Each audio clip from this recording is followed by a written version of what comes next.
கண்கள் பனித்தது, இதயம் இனித்தது. என்ன இது எங்கேயோ கேட்ட மாதிரி இருக்குங்களா? ஒரு காலத்துல திமுக குடும்பத்துக்குள்ளார ஏற்பட்ட அந்த சண்டை, பின்னாடி அவங்க ஒண்ணு சேர்ந்தப்ப, அப்போதைய முதலமைச்சர், திமுகவுடைய தலைவர், மறைந்த கலைஞர் கருணாநிதி அவர்கள் சொன்னதுதாங்க. அதே போல ஒரு காட்சி இப்ப தைலாபுரத்துல அரங்கேறி இருக்கு. புரிஞ்சிருப்பீங்க. மருத்துவர் ராமதாஸ், சின்ன மருத்துவர் அன்புமணி 2 பேரும் சந்திச்சு பேசியிருக்காங்க, உருகி இருக்காங்க, அழுது இருக்காங்க. பல விஷயங்கள் நடந்திருக்குங்க. எப்படி இந்த சந்திப்பு நிகழ்ந்தது, உள்ள என்ன பேசப்பட்டது, அடுத்து என்னவாகும், பல விஷயங்கள் இருக்கு. இந்த நள்ளிரவு நேரத்துல எக்ஸ்பிரஸ் வேகத்துல நம்முடைய இளங்கோவன் எக்ஸ்பிரஸ்ல விரிவாக அலசுவோம். நான் உங்கள் சகோ சே த இளங்கோவன். நிகழ்ச்சிக்கு போகலாம்.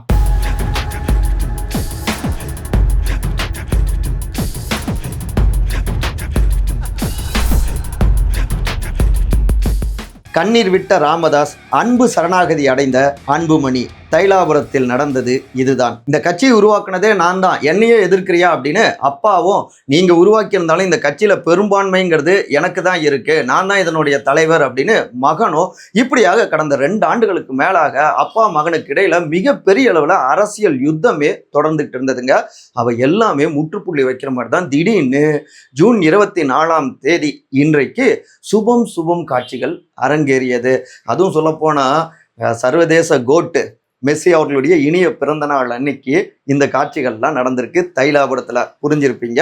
பாமகவுடைய நிறுவனர் தலைவர் மருத்துவர் ஐயா திரு ராமதாஸ், சின்ன மருத்துவர் பாமகவுடைய தலைவர் திரு அன்புமணி 2 பேரும் எதிரும் புதிருமா இருந்தாங்க. எந்த அளவுக்கு அப்படின்னா, தேர்தல் நேரத்துல போட்டி போட்டுக்கிட்டு வேட்பாளர்கள்லாம் நிறுத்தினாங்க. வெவ்வேறு அணியில இருந்தாங்க. அதுல குறிப்பா சொல்லணும்னா, அதாவது என் கட்சி அபகரிக்க பாக்குறாரு, இவர் என் மகனே இல்லை அப்படின்னு பெரியவர் திட்டினாரு. அப்பெல்லாம் இல்ல, அப்பாவுக்கு வயசாகிடுச்சு, குழந்தை மாதிரி மாறிட்டாரு அப்படின்னு இவர் சொல்ல, நானா எனக்கா வயசாகிடுச்சு பாரு அப்படின்னு சொல்லி நான் சிங்கம் அப்படின்னு நீச்சல்லாம் அடிச்சு இவரு காட்ட, அதுக்கப்புறம் இருந்தாலும் கட்சி எங்களுக்கு தான் சொந்தம், எங்க பக்கம் தான் பெரும்பான்மை இருக்குன்னு சின்னவர் சொல்ல, நடக்காது ராஜா அப்படின்னு இவரு ரைமிங்ல அட்டாக் பண்ண, எத்தனை காட்சிகள். என்னை உழவு பார்க்குறாரு என்னுடைய பையனே, என் பையனே கிடையாது அப்படின்னா பெரியவர் திட்டிட்டு இருந்தாரு. ஆனா இன்னைக்கு பார்த்தோம்னா 2 பேரும் தைலாபுரத்துல சந்திச்சிருக்காங்க. அதாவது மருத்துவர் ஐயா ராமதாஸ், அவங்களுடைய இணையர் சரஸ்வதி அம்மா அவர்கள் 2 பேருடைய திருமண நாளுங்க. 62வது ஆண்டுன்னு நினைக்கிறேன். ஸோ இந்த விழாவுக்காக தைலாபுரத்துக்கு தன்னுடைய குடும்பத்தோடு அன்புமணி அவர்கள் வந்திருந்தாரு. திருமதி சௌமியா அன்புமணி சட்டமன்ற உறுப்பினர், அவங்களும் வந்திருந்தாங்க. குழந்தைங்க, பேர குழந்தைங்க, கொள்ளு பேத்திக, கொள்ளு பேரங்க, இப்படி எல்லோருமே வந்திருந்தாங்க. பார்த்தோன்னே மருத்துவர் ஐயாவுடைய குடும்பத்துக்கு ஹாப்பி. ஆரத்தி எடுத்து இவங்களை வரவேற்கிறாங்க. உள்ள போன உடனே சாஷ்டாங்கமா அப்படியே கீழே விழுந்து பெரியவருக்கு மரியாதை செலுத்துறாரு சின்னவர் அன்புமணி. இதெல்லாம் பார்த்த உடனே பெரியவர் கண் கலங்கிட்டாரு, அழுதுட்டாரு. 2 பேரும் கட்டி இணைச்சி அன்பை மாறி பகிர்ந்துருக்காங்க. அந்த இடமே பார்த்தோம்னா தொடக்கத்தில் சொன்ன மாதிரி தான், கண்கள் பனித்தது, இதயம் இனித்தது அப்படிங்கிற மாதிரி இப்படியான ஒரு சூழல், இப்படியான ஒரு காட்சிகள். இது நிஜம், இதுதான் தொடரணும், எங்களுக்கு சந்தோஷங்க, மகிழ்ச்சி அப்படிங்கிறாங்க பாமகவுடைய, அதாவது குறிப்பா மருத்துவர் ஐயாவுடைய குடும்பத்தினர். கொள்ளு பேத்தி அவங்க கிட்ட எல்லாம் அன்பை பகிர்றாரு. ரொம்ப ஒரு மாதிரி உருக்கமா, உணர்வுபூர்வமா இருந்தது. எல்லாம் ஓகேங்க. போன ஆண்டு இதே போல திருமண நாள் வந்திருக்கும், அப்பெல்லாம் இப்படியான விஷயங்கள் நடக்கலையே அப்படின்னு சில கேள்விகள் எழுப்புறாங்க. இது சம்பந்தமா நம்ம பாமக வட்டாரங்களையும் விசாரிச்சப்ப இந்த விஷயங்கள் இன்னைக்கு நடந்தது நிஜம், சென்டிமெண்ட்டாக உருக்கமா இருந்தது, நல்லதுதான். ஆனா இதுக்காக மட்டும்தான் இந்த சந்திப்பு நிகழ்ந்தது அப்படின்னு சொல்ல முடியாது. முக்கியமா இந்த தேர்தலில் பாமக 18 தொகுதிகளில் போட்டியிட்டு 4 எம்எல்ஏக்களை பாமக வெற்றி அடைஞ்சிருந்தாங்க. இதுல மருத்துவர் ராமதாஸ் ஐயா அவர் தனியா ஒரு டீம் போட்டு சில வேட்பாளர்களை களத்துல இறக்கியிருந்தாரு. அவங்க அப்படி இல்லாம இருந்திருந்தா இன்னும் சில தொகுதிகளில் கூட பாமக வெற்றி அடைஞ்சிருக்கும். எப்படின்னா, அதாவது ஒரு உதாரணமா சொல்றோமே, இப்போ சோளிங்கர் எடுத்துக்கிட்டோம்னா பாமகவுக்கும் தாவேக்காவுக்கும் சுமார் 4500 வாக்குகள் தான் வித்தியாசம்.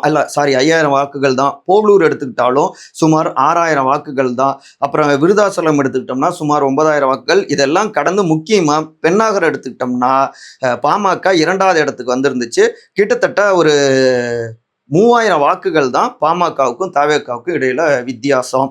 அப்புறம் மயிலாடுதுறை எடுத்துக்கிட்டாலும் காங்கிரஸுக்கும் பாமகவுக்கும், பாமக 2வது இடம், ஓரளவுக்கு அதாவது 1000 2000 இப்படியான வாக்குகள் வித்தியாசம் இருக்கு இல்லைங்களா. ஒரு 10,000 வாக்குகள்னாலும் களத்துல இறங்கி தீவிரமாக செயல்பட்டு இருந்தா நிச்சயமாக இங்கெல்லாம் வெற்றி அடைஞ்சிருக்கலாம் அப்படின்னு ஒரு கணக்கு போடுறாங்க. அது மட்டும் இல்லாம இது தாவேகாவுக்கான, குறிப்பாக முதலமைச்சர் திரு ஜோசப் விஜய் அவர்களுக்கான ஒரு பெரிய அலை. அதனாலதான் 108 தொகுதிகள் அவங்க வெற்றி அடைஞ்சாங்க. ஒன்னு ராஜினாமா பண்ணிட்டாங்க. 107 எம்எல்ஏக்கள் இருக்காங்க. இப்படிப்பட்ட பெரிய அலையிலையும் கூட பாமக 4 தொகுதிகளில் வெற்றி அடைஞ்சிருக்காங்க. அதுலயும் அந்த வாக்கு டிஃபரன்ஸ் அப்படின்னு பார்த்தோம்னா அதுதான் முக்கியமானது. இப்போ தருமபுரியே எடுத்துக்கிட்டோம்னா திருமதி சௌமியா அன்புமணி அவர்கள் கிட்டத்தட்ட 20,896 வாக்குகள். அடுத்து முன்னாள் அமைச்சரை அவரை செஞ்சி மஸ்தான் அவர்களை வீழ்த்தியா அங்கே பார்த்தோம்னா திரு கணேஷ்குமார் 12,645. விக்கிரவாண்டியில் மட்டும் திரு சிவக்குமார் 910 வாக்குகள் வித்தியாசம். இன்னொரு பக்கம் பார்த்தோம்னா 18,490 வாக்குகள் வித்தியாசம் திரு வைத்திலிங்கம். பாமக பெரிய மார்ஜின்ல தான் இந்த 4 தொகுதிகள்லையுமே வெற்றி அடைஞ்சிருக்காங்க, ஒன்றை தவிர்த்து. இந்த அலையிலையும் அப்போ பாமகவுக்குன்னு ஒரு தனித்த செல்வாக்கு இருக்கு. அதை ஏன் நம்ம ஸ்பிளிட் பண்ணணும் அப்படின்னு பெரியவர்கிட்டையும் எடுத்து சொல்லியிருக்காங்க. 2 பேரும் சேர்ந்து இருந்தா இப்போ அடுத்து உள்ளாட்சி தேர்தல்லாம் வர இருக்கு, சூழல் இங்க மாறி இருக்கு. நாம வலிமையாக இருந்தா அதன் மூலமாக அதிகாரத்துக்கும் நம்ம வர முடியும். இப்ப கூட பாத்தீங்கன்னா தாவேகா கூட்டணி ஆட்சி அப்படின்னு சொல்லியிருக்காங்க. கூட்டணியில தோழமை கட்சிகள் அங்கம் வகிச்சிருக்காங்க. ஸோ இனி வரும் காலங்களில் நம்ம சண்டை போட்டுக்கிட்டு இருக்க வேணாம் அப்படின்னு அன்புமணி சைட்ல இருந்தும் சில விஷயங்கள் குடும்ப உறுப்பினர்கள் மூலமாக சொல்லி அனுப்பப்பட்டது. மருத்துவர் ஐயாவுக்கான அந்த கௌரவம், அந்த முக்கியத்துவம் எப்பொழுதுமே குறையாது, அவர் தான் லீட் பண்ணும் அப்படின்னா சில விஷயங்கள் பேசியிருக்காங்க, குறிப்பா இந்த புள்ளி விவரங்கள். ஸோ இதெல்லாம் புரிஞ்சுட்டு தான் உள்ளாட்சி தேர்தல், அதற்கு அடுத்து வரக்கூடிய 2029 சொல்ல முடியாது, ஒரே நேரத்தில் சட்டமன்றம் நாடாளுமன்ற தேர்தல் வரலாம். எல்லா கால்குலேஷனும் போட்டு தான் இப்படியான ஒரு சந்திப்பு குறித்து முன்கூட்டியே சொல்லப்பட்டது. இங்கேயும் தைலாபுரத்தில் நினைச்சு பார்க்காதபடி கிரீன் சிக்னலும் கொடுத்துட்டாங்க. அதுக்கப்புறம் தான் 2 பேருடைய இந்த சந்திப்பும் நிகழ்ந்தது. அதில் முக்கியமாக மருத்துவர் ஐயாவை பொறுத்த வரைக்கும் சௌமியா அன்புமணி அவர்கள் சட்டமன்றத்துக்குள்ளார அவங்களுடைய செயல்பாடுகள், ஆணித்தரமாக ஒரு விஷயத்தை எடுத்து வைக்கிறது, பெண்கள் நலன் சார்ந்து பேசுறது, இதெல்லாமே ஒரு மதிப்பை கொடுத்துருக்கு. ஒரு நல்ல அந்த இமேஜை, இதுக்கு முன்னாடி கோபமாக இருந்தார், அந்த இமேஜை கொஞ்சம் மாற்றிருக்கு. இவருடைய காதுபட அவங்கள பாராட்டவும் இது எல்லாமே சேர்ந்து மனசை கரைச்சிருக்கு அப்படின்னு சொல்றாங்க. 2 குடும்ப வட்டாரத்திலும் இல்லை, 2 குடும்பம் இல்லை, இப்போதான் ஒன்று சேர்ந்துருக்காங்க. வெளியில அன்புமணி அவர்கள் அரசியல் ரீதியாக இது ஏதாவது பாசிட்டிவ் ஆகுமா அப்படின்னு கேட்கப்பட்டப்ப, செய்தியாளர் கேட்டப்ப நல்லதே நடக்கும் அப்படின்னு சொல்லியிருக்காரு. இன்னொரு பக்கம் திரு கோகா மணி அவர்கள், திரு ஜி.கே. மணி அவர்களும் நல்லது நடந்திருக்கு, சூப்பர் அப்படிங்கிற மாதிரி பாசிட்டிவாக பேசிட்டு போயிருக்காரு. ஸோ ஒன்று சேர்ந்தாச்சு. அரசியல் ரீதியிலாகவும் இந்த பஞ்சாயத்துகள் எல்லாமே முற்றுப்புள்ளி வைக்கப்படலாம் அடுத்தடுத்து அப்படின்னு இந்த பின்னணிகளை நம்மகிட்ட பகிர்ந்துக்கிறாங்க தைலாபுர வாசிகள், பனையூர் வாசிகள். எப்பவுமே நெருக்கமான உறவுகள் பிரிஞ்சாங்கன்னா மறுபடியும் சேரணும் அப்படிங்கிறது எல்லோருமே எதிர்பார்க்கறது தான். எதுக்கு சண்டை போட்டுக்கிட்டே இருக்கணும்? ஆனால் என்ன, இந்த காட்சிகள் கண்கள் இனித்தது, இதயம் இனித்தது, கண்கள் பணித்தது, இந்த காட்சிகள்லாம் கொஞ்சம் முன்னாடியே நடந்திருந்தா பல சேதாரங்களை தவிர்த்திருந்திருக்கலாம். ஏன்னா 2 பேரும் பிரிஞ்சிருந்தப்ப எத்தனை மாவட்டங்களில் எத்தனை பஞ்சாயத்துகள், எத்தனை யுத்தங்கள் நடந்தது. சரி, டைம் மிஷின் போட்டு என்ன திரும்பி எல்லாத்தையும் மாற்றவா முடியும்? பார்ப்போம். அடுத்தடுத்த அப்டேட்ஸுகளை நம்ம அடுத்த காணொலியில் விரிவாக கொடுக்க தயாராக இருக்கோம். அன்பால் ஒருங்கிணைந்திருப்போம். அன்பால் நன்றி, வணக்கம்.